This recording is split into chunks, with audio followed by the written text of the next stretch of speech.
No Rádio Opinião de hoje, vamos falar sobre o Pacto pela Alfabetização Ecológica Integral rumo à COP30. A gente vai falar com o conselheiro e também cofundador, professor aposentado da UFMA e componente do Conselho Estadual de Educação do Maranhão, professor Roberto Mauro Gurgel Rocha. Professor, bom dia, seja bem-vindo mais uma vez aqui ao Rádio Opinião. Bom dia, Adalberto. Agradeço essa oportunidade de estar mais uma vez nesse importante programa, né? E a satisfação de estar na Universidade Federal do Maranhão, que foi a minha casa principal durante toda a minha vivência no trabalho em função da educação, né? E creio que a rádio ela cumpre um papel importante, porque é um mecanismo de educação fundamental a nível da difusão de um processo educativo através da cultura, através da arte e através principalmente da comunicação, né? Então, é uma alegria muito grande estar aqui com vocês. Disse tudo, sintetizou tudo aqui em relação à Rádio Universidade e a sua casa. A UFMA é sua casa, né? Ela é eterna. O senhor não vai sair daqui, não. Ela vai acompanhar o senhor até os últimos momentos, com certeza, né? Uma vez aqui nessa casa como professor, para sempre vai ser. Professor, falando nisso, né, essa iniciativa muito importante, esse Pacto pela Alfabetização Ecológica Integral, né, rumo à COP30. O senhor que já vem acompanhando todos esses processos, né, e também de uma maneira bem ativa, pode-se dizer, em relação também ao Conselho Estadual de Educação do Maranhão, vamos dar um panorama, né, de como está acontecendo isso agora e como esse pacto vem para justamente impulsionar essa alfabetização ecológica integral. Pois não, primeiramente eu gostaria de explicitar a noção de pacto que nós temos e também de falar o porquê da alfabetização ecológica.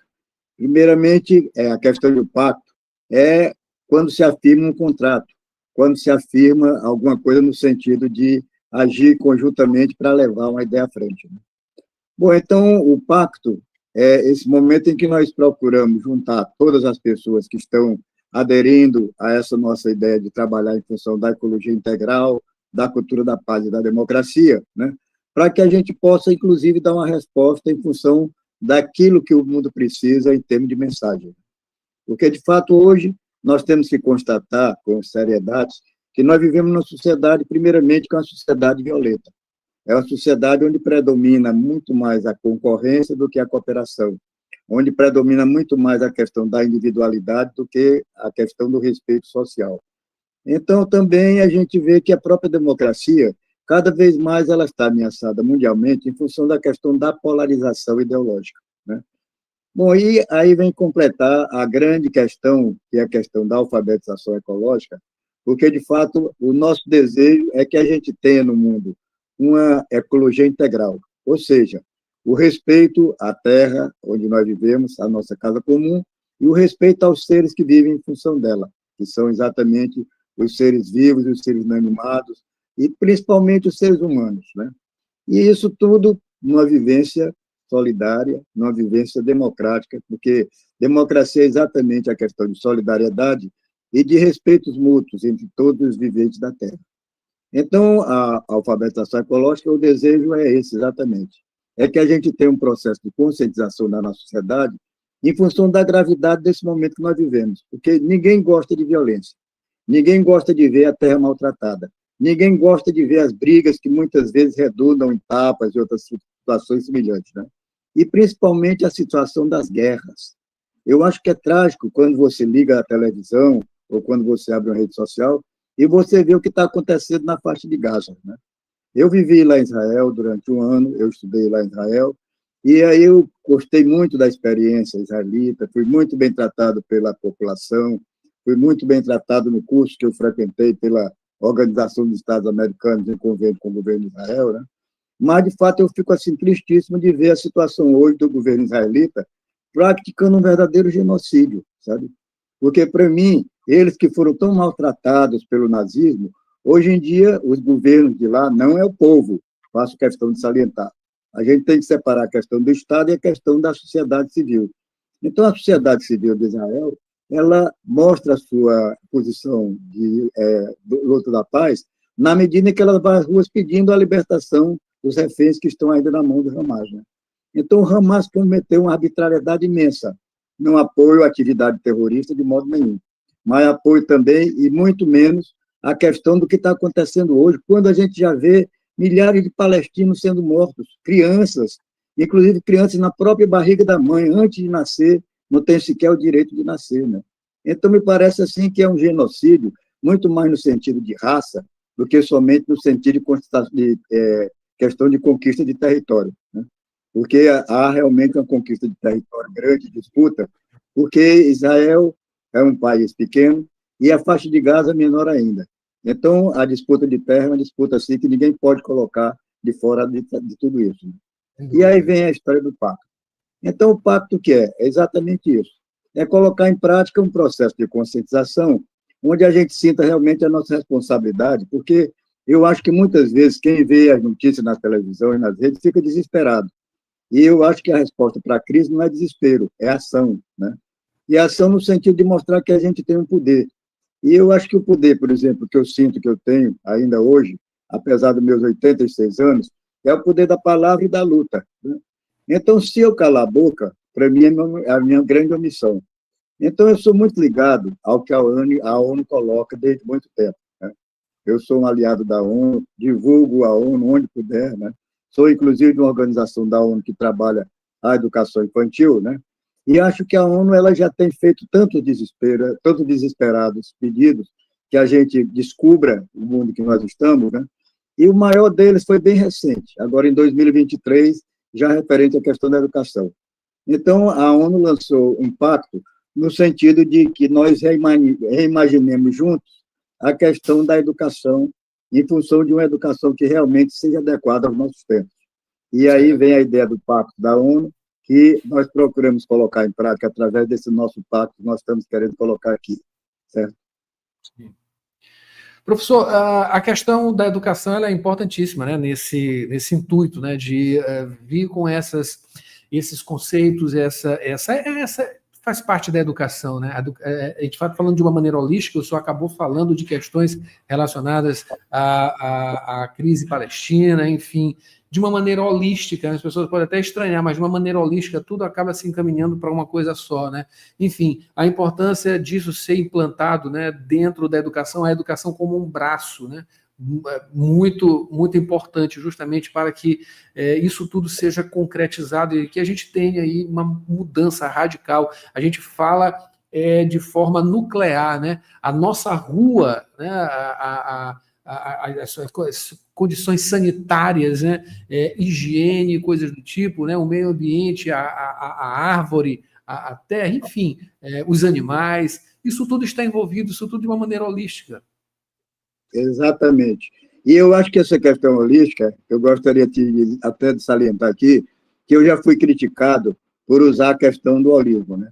Por conta, no próprio doutorado que eu frequentei lá em Brasília, na Universidade de Brasília, tinha uma pessoa da área da docência que ela dizia que essa questão de holismo isso é uma invenção boba que não tem muito sentido, né?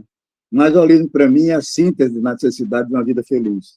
Porque o holismo é você viver dentro de uma totalidade. E uma totalidade é exatamente, para mim, a perfeição. É você procurar sempre aquilo que é a imagem de Deus, né? Porque eu vejo Deus como energia que está dentro do nosso coração e que nos anima a lutar. Porque você lutar numa sociedade de violência, numa sociedade onde a gente vê que não há respeito à terra, numa sociedade onde as pessoas se disputam mais do que se unem. Então, esse é um sinal de uma doença que persegue o mundo, né? E eu acho que a gente tem que ver a cura dessa doença através das nossas próprias atitudes. E a educação é um processo social, né? Tem muita gente que não gosta de determinados autores, em função de alguns conceitos, mas eu respeito muito a cada um deles. E acho que a gente tem que ver Durkheim, no seu respectivo lugar, quando ele falou da questão da solidariedade orgânica, né? Então, acho que a gente tem que ver a solidariedade orgânica como sendo alguma coisa que a gente tem que colocar como processo para chegar exatamente à dimensão do holismo, sabe? O holismo, para mim, é isso, é a busca da felicidade. Porque a gente só é feliz quando a gente vê todo mundo também numa condição de felicidade. Então, como é que eu posso me sentir feliz se eu vejo pessoas na rua, morando na rua, sem ter condições de comer, e se eu passar ali daquele lado, indiferentemente, para mim eu estou cooperando no sentido de uma sociedade injusta. Então, eu acho que a gente tem que ter atitude, sabe?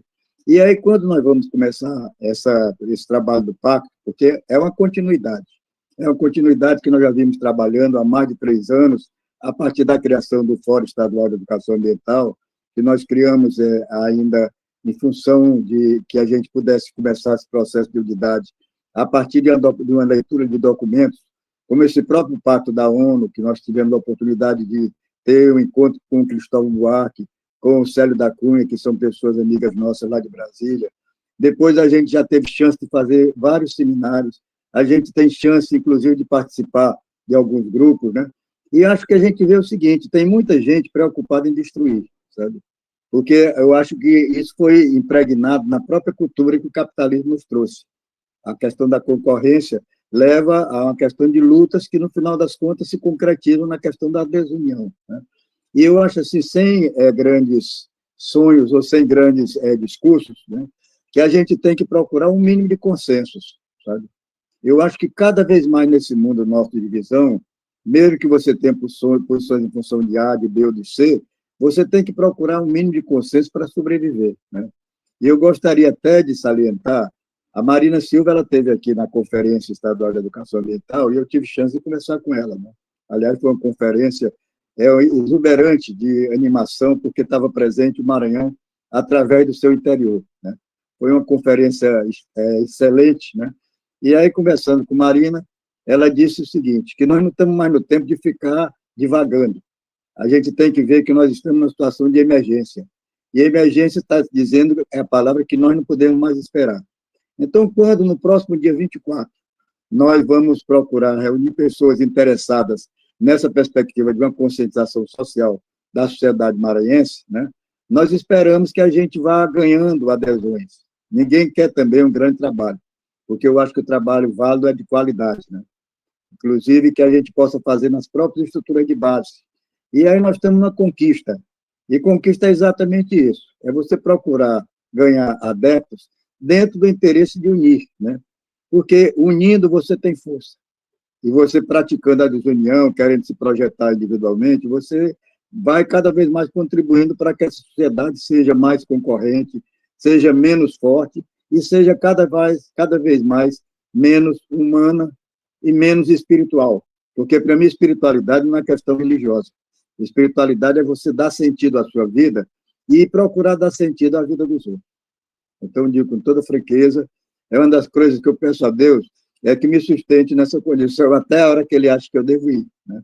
Porque todos nós, eu acho que devemos ter uma eternidade, e a eternidade feliz para cada um de nós, eu acho que é exatamente essa.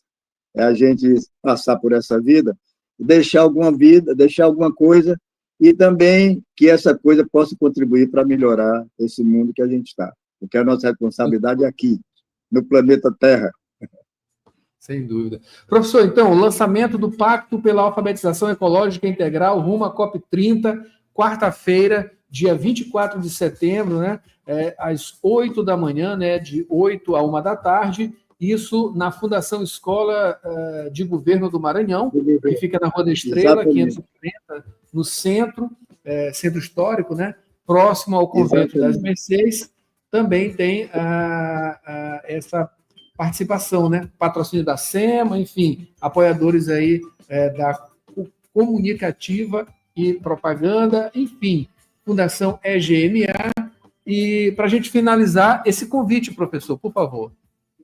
Pois não, eu faria esse convite e gostaria de salientar a questão COP30, né? Por que que nós estamos associando esse nosso trabalho à COP30? Porque a COP30 é uma conferência das partes. Mesmo que isso se dê muito mais no sentido econômico-financeiro, eu acho que nós temos que, na educação, fazer a nossa COP30.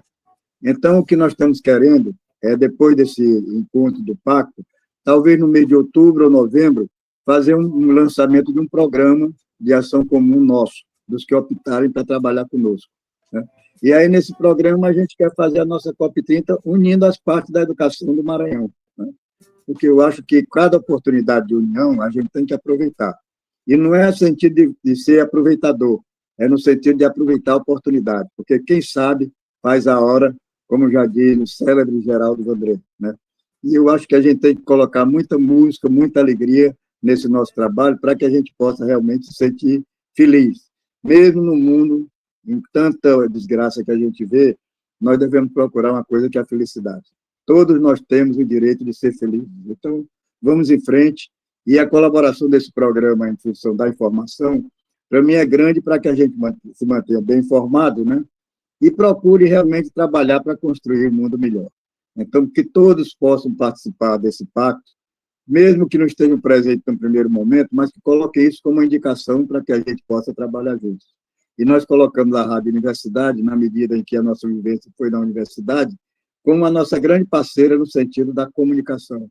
Porque eu acho que a comunicação, já diria o próprio Paulo Freire, é exatamente o processo em que a gente faz as trocas e incorpora novos valores à nossa vivência.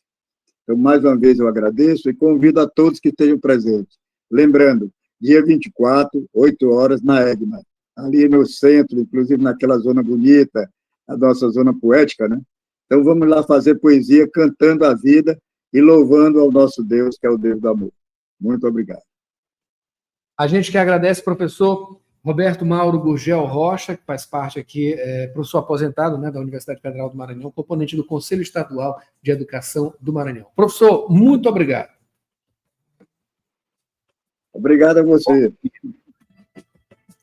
E esse foi o Jornal Rádio Universidade desta terça-feira, uma produção do Núcleo de Jornalismo da 106. Marcos Vinícius, assume agora a sessão das 8. Muita música boa a partir de agora. Tem Rádio Ciência e muito mais, né? Amanhã a gente volta com mais Jornal Rádio Universidade com as notícias da manhã. Até lá. CYC 626, Rádio Universidade FM, 106,9 MHz. Cidade Universitária Dom Delgado, uma emissora da Universidade Federal do Maranhão e Fundação Souza Andrade. Acompanhe-nos em www.universidadefm.ufma.br e no aplicativo da 106, disponível para Android e iOS.